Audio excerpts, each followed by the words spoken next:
This video covers the most complete and best settings for the 2025 update. Let's get started. Fire settings. 1. Display left side button. This setting allows you to decide whether the fire button appears on the left side of the screen or not. It has 3 options. Always on. The fire button is always active on the left side, suitable for players who use both hands to shoot or prefer left-hand controls. Scope on. The left fire button only appears when the scope is activated. This mode is helpful for precise aiming. When this mode is enabled, the left shooting option becomes active only when you aim. However, this feature is not very useful. Disable. The left fire button is completely disabled, leaving only the right side button functional. When you set it to disable, the left shooting option will no longer be available. 2. Bolt-action rifle and crossbow firing mode. This setting controls the firing method for bolt-action rifles and crossbows. It has 2 options. Release. Hold the fire button to aim and release it to shoot. This mode is better for precise and planned shots. 3. Shotgun firing mode. Similar to the previous setting, this option determines how you fire shotguns. It has 2 options. Tap. A single tap on the fire button shoots. Release. Hold the button to aim and release to fire, providing more control over your shot. Scope settings. 1. Scope mode. This setting specifies how to activate the scope. It has 3 options. Tap. Tap the scope button once to activate it. The scope stays open until you tap again. Ideal for quick scope activation. Hold. The scope remains active only while holding the button. Perfect for momentary precision. Mix. A combination of both modes, allowing flexibility depending on the situation. This mode is perfect for non-gyro players. But for gyro players, the best mode is the hold mode. 2. Camera rotation while ADS. This determines whether you can move the camera while aiming down sights. Enable. Camera movement is allowed while in ADS, useful for tracking moving targets. But the downside of this mode is that you might not be able to control the sensitivity. Disable. The camera remains fixed in ADS mode for more accurate shots. And in this mode, you can easily control the sensitivity because the scope option does not move with touch. Leave these 2 options on default as they have no impact on your gameplay. 3. Quick scope switch. This setting enables or disables quick scope switching. Enable. Adds a button to quickly change scopes, useful for players frequently switching between scopes. Peek mode. Controls how the peek button operates.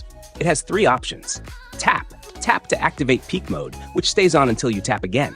Hold. Peek mode is active only while holding the button. This is the best mode to play faster. Mix. Combines both tap and hold modes for versatile usage. In this mode, you have the tap option for less than a second and the hold option for more than a second. If you're a gyro player, the hold mode is the best option. 3. Peek and open scope. Determines whether the scope automatically opens when you lean. Enable. The scope activates automatically when peeking. This isn't very useful because it can make close combat much harder for you. But if you're a professional player, keep it enabled. Camera rotation while leaning. Defines camera movement while using the peek feature. Enable. Allows camera rotation, useful for adjusting your view while peeking. Disable. Keeps the camera fixed, which is better for precision. This mode is suitable for gyro players, but it should remain enabled for non-gyro players.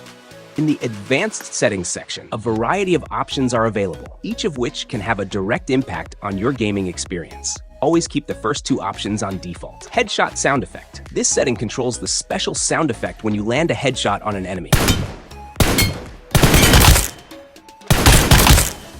Disable. Removes the headshot sound, and shots will have no special sound effect. Jump climb. This setting determines how the jump and climb button operates. Merge. Combines the jump and climb buttons into one. This simplifies controls, but may lack precision in certain situations. Separate. Separates the jump and climb buttons, offering more precise control, especially for advanced movements.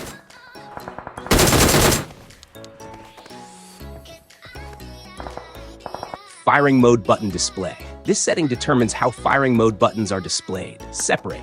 Displays each firing mode button separately, allowing quicker transitions between modes. Merge prone button. This option decides whether the prone and crouch buttons are combined or separate. Enable. Combines the buttons, reducing screen clutter but possibly slowing reaction time.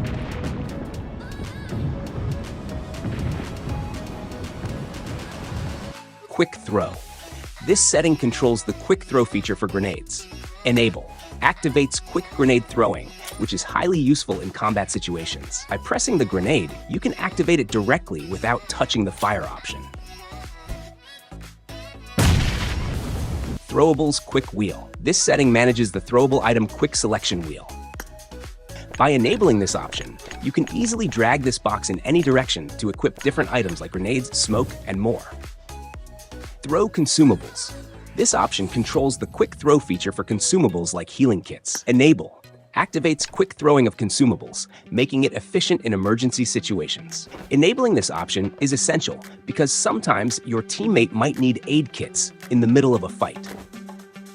Transparent UI mode. This setting controls the transparency of the user interface. Enabling this option and the slide option is optional. FPP swap.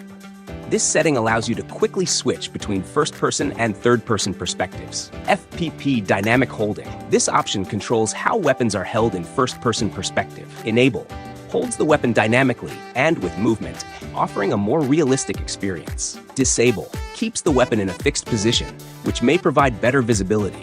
If you want to access the latest tips, professional settings, and exclusive content only available on our Telegram channel, join us now.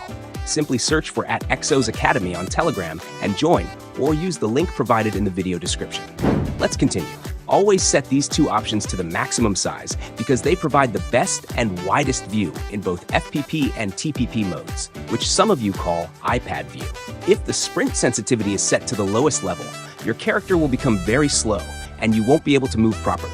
To fix this issue, set it to the maximum size so that your character has maximum speed and you can play like a pro. Mark Style.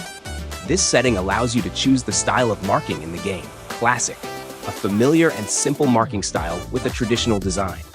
Modern, a more advanced and visually appealing style that provides additional information. Marked a location. Marked a location.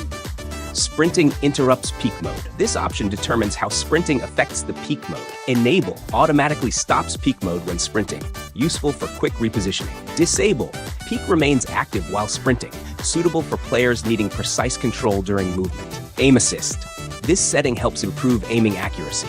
Enable activates aim assist, making aiming easier and shots more accurate, especially helpful for beginners. Disable turns off aim assist, giving full control to the player, ideal for advanced players. Main screen audio marker. This controls the display of audio markers on the main screen. Disable completely removes audio markers. Only in Aftermath activates markers only in Aftermath mode. Classic mode displays audio markers in Classic mode as well. Classic mode is the best option because most of you play on Classic maps. Auto mark hit location. Automatically marks the location where a bullet hits. Enable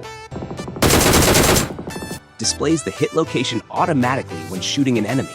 Continuously use bandages. This setting allows continuous use of bandages. Enable bandages are applied automatically until health is restored.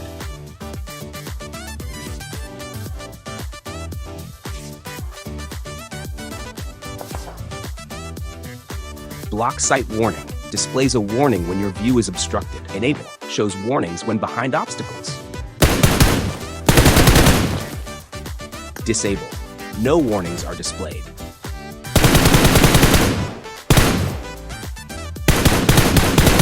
Leave the rest of the settings in this section on default, as they have no impact on your gameplay. Changing them will only make the game harder, except for the gyroscope section. If your phone supports this option, make sure to enable it. Now, follow me carefully as we adjust the other sections like graphics, sensitivity, pickup, and more. If you have any questions or feedback, feel free to write them in the comments section. I'll definitely respond. Also, if you found the video helpful, please like the video and subscribe to my channel. One more important thing, make sure to join the Telegram channel because exciting rewards like UC giveaways, codes, and more are waiting for you there. I'll include the Telegram channel link in the description or pin it in the comments. Until the next video, take care.